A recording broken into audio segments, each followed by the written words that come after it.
ప్రభునందు ప్రియమైనటువంటి వారులారా, మన ప్రభువును రక్షకుడైనటువంటి యేసుక్రీస్తు వారి యొక్క శుభనామములో మీ అందరికీ నా హృదయపూర్వకమైన శుభములు వందనములు తెలియజేస్తున్నాను. ఇదను పునరుద్ధానపు దినాన ప్రభు పునరుద్ధానపు దీవెనలతో మిమ్మలను మీ కుటుంబాలను నింపాలని కోరుకుంటున్నాను. ఉదయకాల సమయంలో వాక్యాన్ని ధ్యానం చేసుకున్నాము. ప్రియులారా, ప్రపంచవ్యాప్తంగా క్రిస్మస్ వాతావరణం అలుముకొని ఉంది.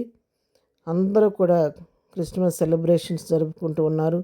ప్రతిదినము ఎక్కడో చోట ఏదో ఒక క్రిస్మస్ ప్రజలు సెలబ్రేట్ చేసుకుంటూ ఉన్నారు. ఈ క్రిస్మస్ సీజన్లో నేను కూడా ఈరోజు ఉదయకాలం క్రిస్మస్ని గురించి చెప్పాలని ప్రేరేపించబడుతూ ఉన్నాను. ప్రియులారా, మనం ఇక్కడ చూస్తున్నటువంటి ఫోటోలో రెండు మాటలు మనం చూస్తున్నాం. ఒకటి దిస్ ఈజ్ ద సీజన్, రెండో దిస్ ఈజ్ ద రీజన్ అని మనం చూస్తున్నాం. సీజన్ దగ్గర ఆ యొక్క కిరీటం మరి చక్కగా మరి ఎంతో గ్రీనరీగాను చక్కగా అలంకరించబడి కనబడుతుంది. దిస్ ఈజ్ ద రీజన్ దగ్గర అంత మోడుబారిపోయినట్టుగా ఎండిపోయిన మోడులాగా అక్కడ మనకు కనబడుతూ ఉంది. పిల్లరా, క్రిస్మస్ అని ఎంతో కోలాహలంగా పండుగ జరుపుకుంటున్నాం. కానీ మరి క్రిస్మస్ అని జరుపుకోవటం మంచిదే, చాలా సంతోషకరమైన విషయం. ఎంతో కోలాహలంగా ఎంతో ఆశీర్వాదకరంగా జరుపుకోవాలని, క్రిస్మస్ దీవెనలు మన కుటుంబంలో ఉండాలని నేను కూడా కోరుకుంటున్నాను. అయితే మనం సెలబ్రేట్ చేసుకునే క్రిస్మస్ ద్వారా దేవుని నామానికి మహిమ కలుగుతుందా లేదనేది ఒకసారి మనం ఆలోచించుకోవాలి. అంతేకాదు, విచారకరమైన సంగతి ఏంటంటే క్రిస్మస్ అని అందరూ క్రిస్మస్ మరి జరుపుకుంటున్నారు, చక్కగా సంతోషకరంగా వేడుక చేసుకుంటున్నారు. కానీ ఇప్పటికీ చాలామందికి అసలు క్రిస్మస్ అంటే ఏంటో తెలియని వారి లోకంలో ఉన్నారు. ఎందుకు క్రిస్మస్ జరుపుకుంటున్నామో దాన్ని గ్రహించలేకపోతున్నారు. క్రిస్మస్ యొక్క కారణం, ఏ కారణం చేత క్రిస్మస్ జరుపుకుంటున్నామో, యేసుక్రీస్తు పుట్టిన దినాన్ని, జన్మదినాన్ని మన క్రిస్మస్గా సెలబ్రేట్ చేసుకుంటున్నాం, మంచిదే. అయితే అసలు యేసుక్రీస్తు ఈ లోకానికి ఎందుకు వచ్చాడు, ఎందుకు శరీరధారిగా ఈ లోకంలో ఆయన పుట్టాడు, దైవకుమారుడు అన్న సంగతి చాలామందికి ఎరుగకుండానే క్రిస్మస్ జరుపుకుంటున్నారు. ఆ విధంగా అసలు క్రిస్మస్ దినాన ప్రభు వారి లోకానికి ఎందుకు వచ్చారో దాన్ని తెలుసుకోకుండా, ప్రభు యొక్క జన్మం యొక్క కారణము, జన్మం యొక్క విలువను మనం తెలుసుకోకుండా ఎన్ని క్రిస్మస్లు మన జీవితంలో జరుపుకున్నప్పటికీ దానివల్ల మనం ఎలాంటి మేలు ఆశీర్వాదాన్ని పొందుకోలేము. అది తెలుసుకొని నువ్వు జరుపుకోగలిగితే నీకు నీ జీవితానికి ఎంతో మేలు ఆశీర్వాదం కలుగుద్ది. ప్రియులారా, క్రిస్మస్ అని చెప్పుకున్నాం. క్రిస్మస్ అంటే అసలు అర్థం ఏంటంటే క్రైస్ట్ మాస్ అని అర్థం. అంటే క్రీస్తుని ఆరాధించుట అని అర్థము. క్రీస్తుని ఆరాధించవలసినటువంటి పండుగ ఇది.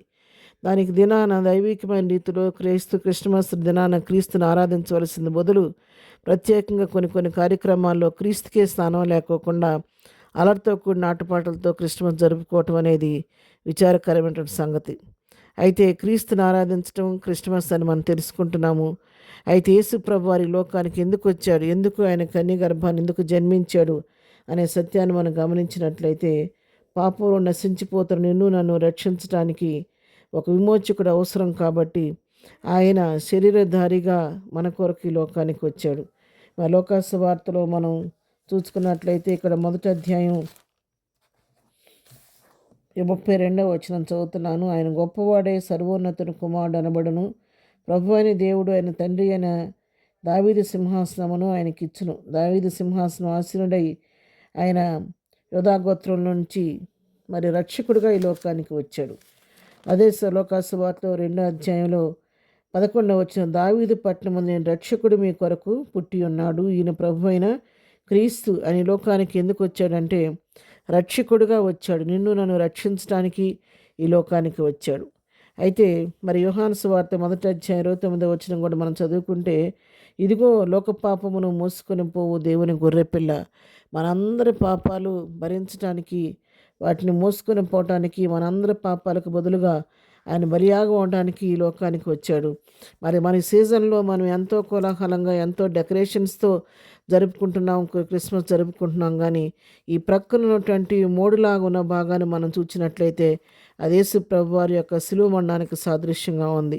ఈ లోకంలో జన్మించినటువంటి యేసు ప్రభువారు 33.5 సంవత్సరాలు ఈ లోకంలో జీవించి మంచి యవన వయసులో నీ కొరకు నా కొరకు ఆయన శిలువను భరించి నీ యొక్క పాపాలు నా యొక్క పాపాలు ఆయన భరించి నాకు బదులుగా ఆయన శిలువలో మరణమైపోయినట్టుగా మనం చూస్తున్నాం.